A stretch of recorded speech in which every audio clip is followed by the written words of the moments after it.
Eu vou continuar falando de racismo agora. Meio-dia e 16.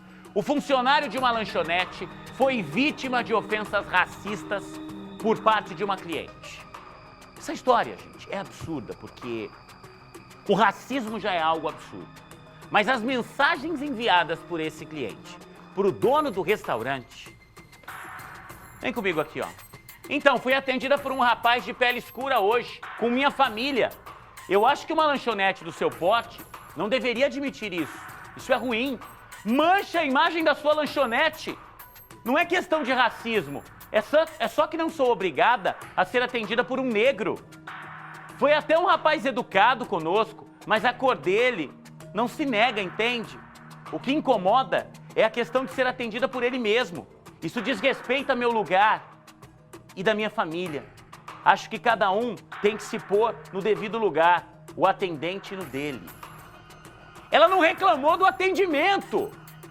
Se ela tivesse dito assim, ó, ele me maltratou, ele, sei lá, me xingou, ele não foi educado. Não, ele até foi educado, mas ele tem um defeito, como se fosse um defeito, né? Ele é negro. Dá pra acreditar nisso? Eu vou acompanhar essa reportagem junto com você.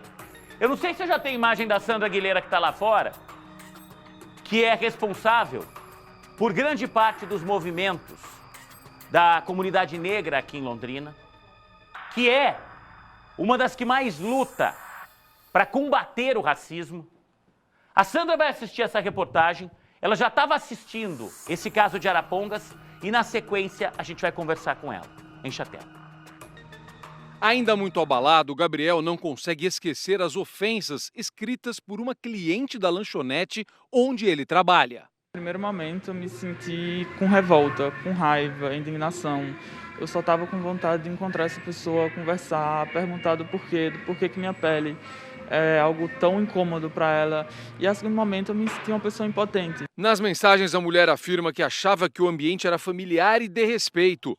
Em seguida, diz que ela e sua família se sentiram ofendidos porque foram atendidos por um negro e argumenta que a contratação mancha a imagem do restaurante. Perguntei se ela tinha sido ofendida por algum dos atendentes, ela disse que não, fui muito bem atendida, mas o problema foi porque um preto me atendeu. E eu fiquei nervoso e fiquei com vergonha de expor para Gabriel. A cliente continua, dizendo que o funcionário foi educado e atencioso, mas que não é obrigada a ser atendida por um negro. Tratamento de racismo eu sempre tinha sofrido, né? Questão de ser excluído, questão de xingamentos, mas foi o primeiro caso que realmente aconteceu assim, que bateu, porque o teor das mensagens me deixou muito triste.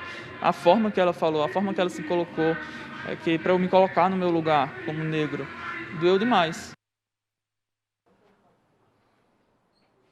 Pensei que sua lanchonete era um local de respeito. Tem gente que ainda diz que no Brasil não há racismo. Tem gente que ainda fala que o Brasil é um país de todas as raças, onde todas convivem bem. Deveria ser. Deveria ser um local onde houvesse espaço para tudo, né?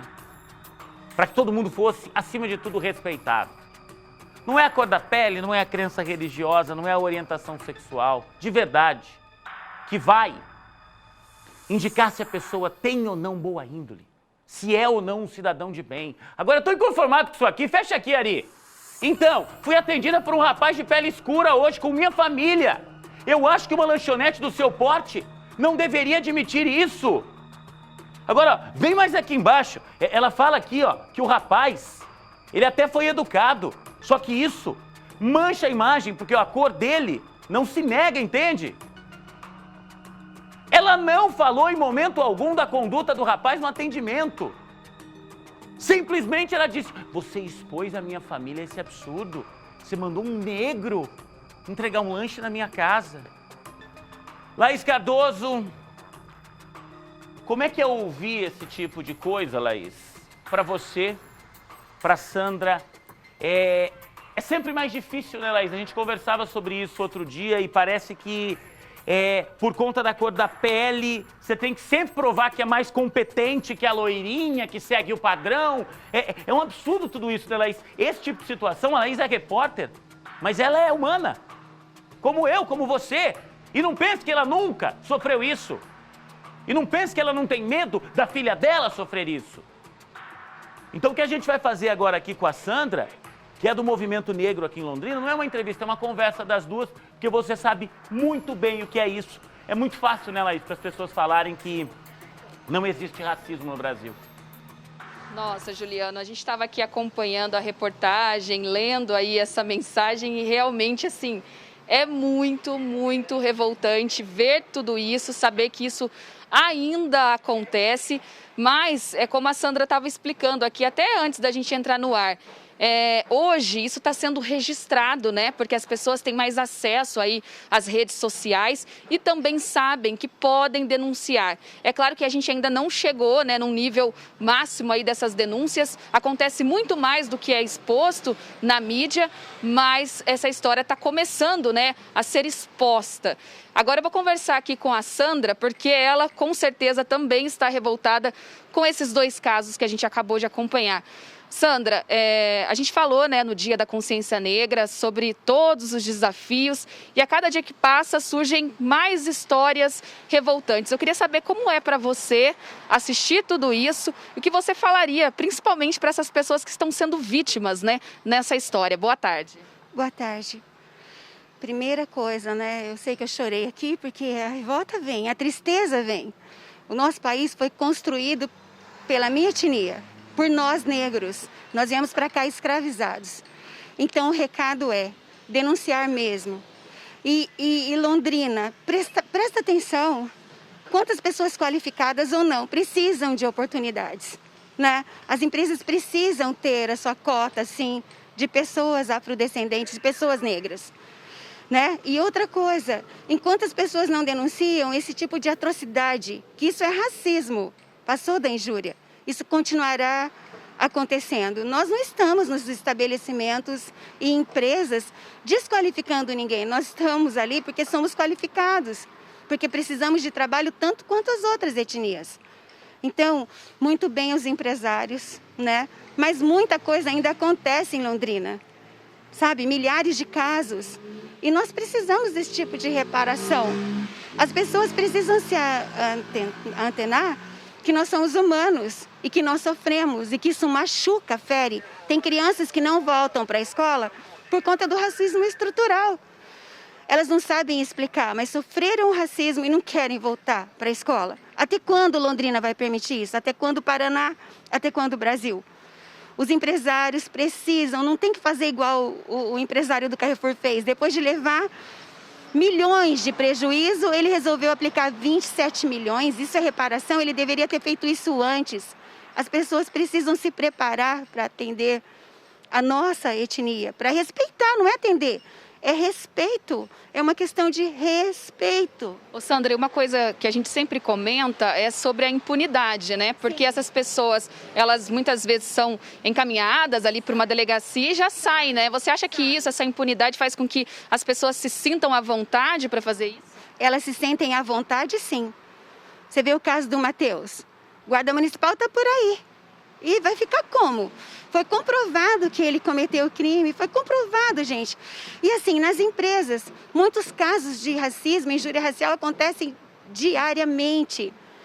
As pessoas denunciam, só que fica na impunidade. Eu quero perguntar para Londrina, até quando Londrina vai permitir isso? Até quando o Paraná vai permitir isso? Porque nós temos a justiça, nós temos promotores por excelência, né? Então, por que as coisas não acontecem aqui? Isso entristece as pessoas. Isso arrebenta com a gente. E outra, casos em Arapongas não é o primeiro. Tem casos lá de vizinhos que ameaçam casais com criança pequena. Aconteceu há 10 dias. Entendeu? E eles têm medo de denunciar porque já foram ameaçados de morte. Então, até quando isso vai acontecer em Londrina? Até quando as pessoas vão permitir, Laís? Você acha assim, o que as pessoas podem fazer assim para denunciar? É importante pegar todas essas provas, continuar expondo tudo isso para chegar até um nível aí criminal e essas pessoas responderem pelo menos por esse crime? Precisam responder. Essa situação de pagar cesta básica, de serviço na comunidade, isso não vai estampar a ferida, não vai acalentar as dores. E outra, quando uma criança da tua família comete um erro, você vai lá e cuida da que foi machucada, da que foi ferida ou que foi beliscada, mas você também tem que cuidar do agressor. E aí, nesse caso, quando são adultos e sabem o que estão fazendo, eles estão cometendo racismo. Você entendeu? É uma coisa muito dura. As pessoas precisam denunciar, se munir das provas, elas não podem parar. Gente, não parem. Denunciem mesmo, sabe? Não pode parar, porque se você para, o nosso futuro está aí, os nossos descendentes estão aí, eles estão aqui. Nós não podemos ter medo de deixar os nossos filhos saírem na rua por conta do que vai acontecer lá, por ser afrodescendente, por ser negro. Nós não podemos ter medo, a gente tem que denunciar. Sandra, muito obrigada por falar com a gente. Então é isso, Juliana, eu volto aí com você, com esse desabafo aqui da Sandra e todo mundo acompanhando, muito revoltante, né? Ver todas essas histórias aí, infelizmente, né?